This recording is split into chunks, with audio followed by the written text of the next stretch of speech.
Hey guys, it's Jen. Happy Thursday, and welcome to day 4 of farming. Tomorrow is our last day, and then we'll be moving on.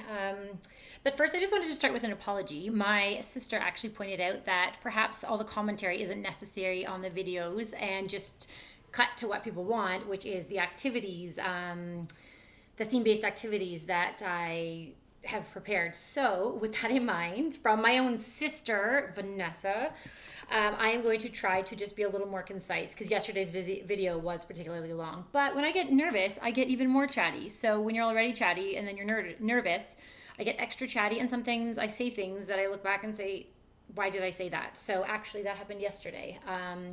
When we were talking about the letter activity and putting the eggs together, I called it a gross motor skill, but it's the fine motors.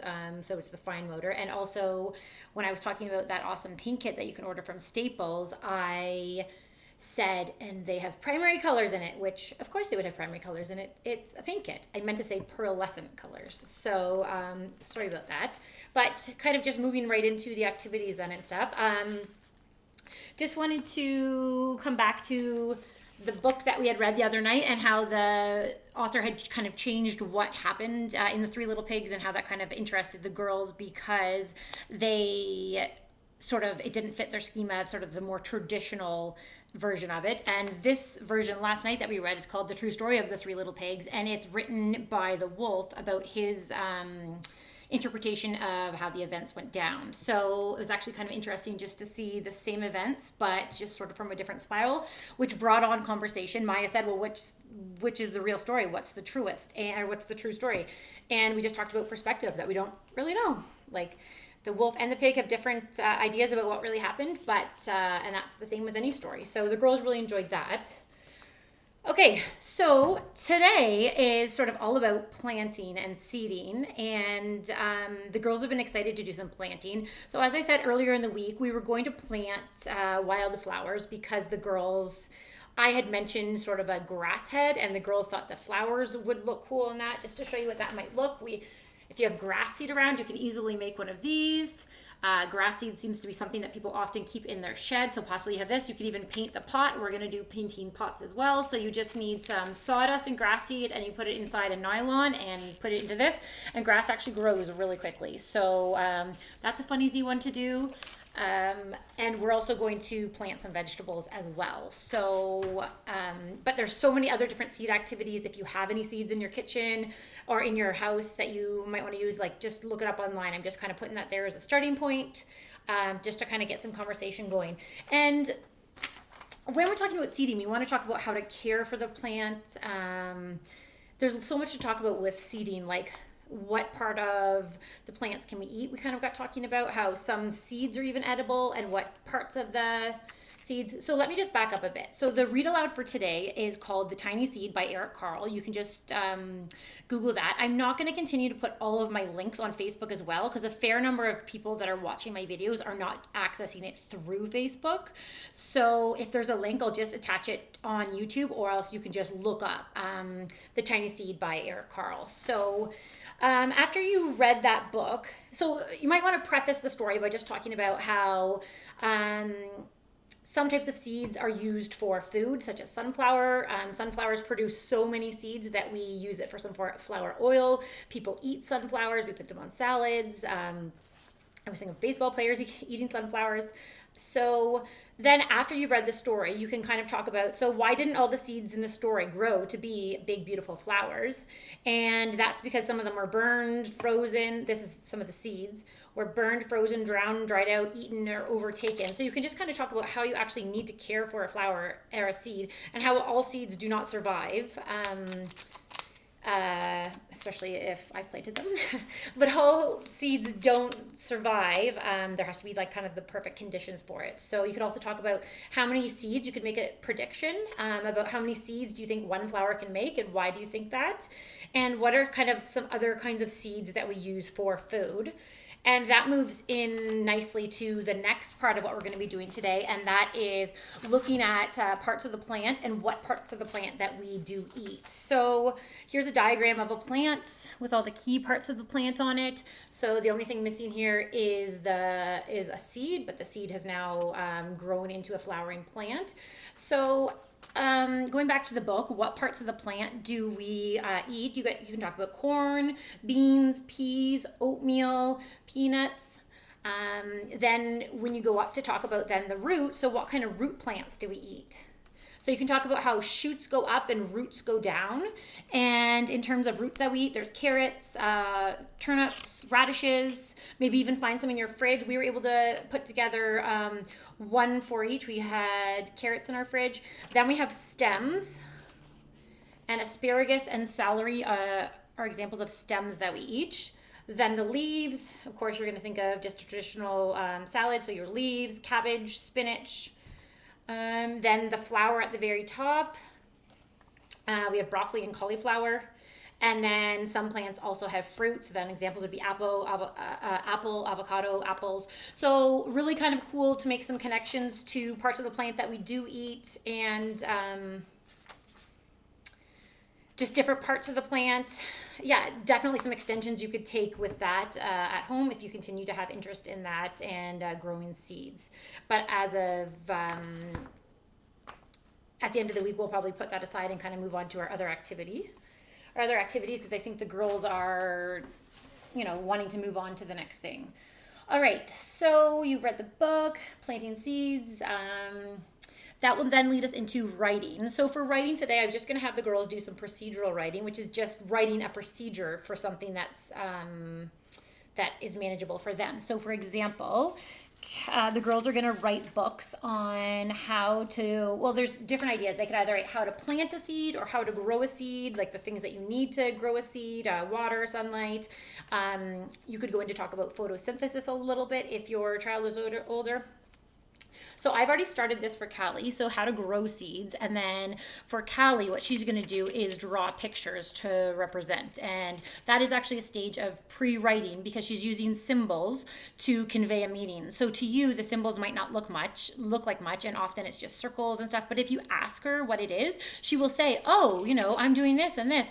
And if you ask her to read something that she's written, it's often just ticks, but in her mind, it says something. So that is pre-writing because she understands that text conveys a meaning, and so she's trying to convey the text. She doesn't yet realize that her version of her text is not something that we all understand, but at least she's attempting to get some things out. So I did put the title here. She will color, and we'll kind of go through this together. She will do the pictures. I can scribe it if she wants me to, but if she wants to write it, then by all means, she can write it. Maya's I did not label because I don't know. First of all, she will write the title, and I didn't know exactly what she'd want to write about. I often struggle when I'm making booklets with how many pages to put together, because you don't want to inhibit a child that wants 20 pages, but you also don't want to overwhelm a child that can't really think of more than 3 steps and suddenly they have 17 pages left or something. So your child, put as many pages as you want, and you keep it as open-ended as you want. So as I said, this Carle trying to convey would be pre-writing. If your child's not yet there, then you could look at a plant and look at parts of the plant, and they could just label it, because labeling is a part of writing as well. So they talk about the root and the leaves and the stem, and that's fine too. So just kind of go with where your child is, but it's just a little bit of writing for today. Okay, so next for math today, I wanted to talk about 10 frames. Now, 10 frames are huge in elementary, teaching elementary math, because they're especially primary math, because they're a really excellent way to conceptualize numbers. So as promised, I have made homemade versions, because these would be the more standard 10 frames that you would use in a classroom. So I'll go on to tell you about how we're going to use them, but first I'll give you some examples of how you could just make them at home, because 10 frames are excellent for students of any ages. So you could use, so just to start, a 10 frame, as you can probably surmise just by looking at these, is a rectangle with 5 boxes or 5 whatever on the top and 5 on the bottom. So similarly, your hands, well, they're not a 10 frame, they we'll get back into the link between how that links to your hands and helping the children to conceptualize their learning. So these are the ones that I have. You can easily print these off online. I tend to laminate a lot of things just because as a teacher, that keeps things more durable. but you could also use a page protector if you wanted to have some just around. You could also use tape and tape a 10 frame onto your carpet, or you could go into your fridge and pull out an egg carton and then just cut off 2 for a dozen. Craig was wondering why all our eggs were in a glass bowl in our fridge, and I just had to explain to him that I needed all the egg cartons. So yeah, so that's definitely one way to get a 10 frame. Another way you can do it is by building a 10 frame. So these are just with popsicle sticks, very simply built, but they ultimately will serve the same purpose, which I will share with you in just a minute. Okay, so this could be used as a 10 frame, but more realistically, I've created it to make to do a demonstration. So this is a cookie sheet, and someone did ask how my cookie sheets stay so clean, and the answer is that this is a dollar store cookie sheet, and I just buy them strictly to use as sort of magnet boards with letter magnets and all sorts of different magnets for the girls. So this does not actually ever go in the oven. That is why they're so clean. My ones that I actually put in the oven are are definitely dirty, so I am normal. Okay, so the whole point of 10 frames, as I said, they're extremely important and a valuable learning tool for teaching kids number sense, which is the foundation of so many mathematical concepts, and will serve them. If children don't have a strong sense of numbers, they will struggle as they go on. So it's just really important that you're able to, for example, compose and decompose numbers. So what that means is, and it's a big term in math, what that means is that you're able to see numbers as breaking down, or just that numbers are made of chunks of smaller parts. So some people say part whole. That's how you represent it. Sorry, I was just grabbing it.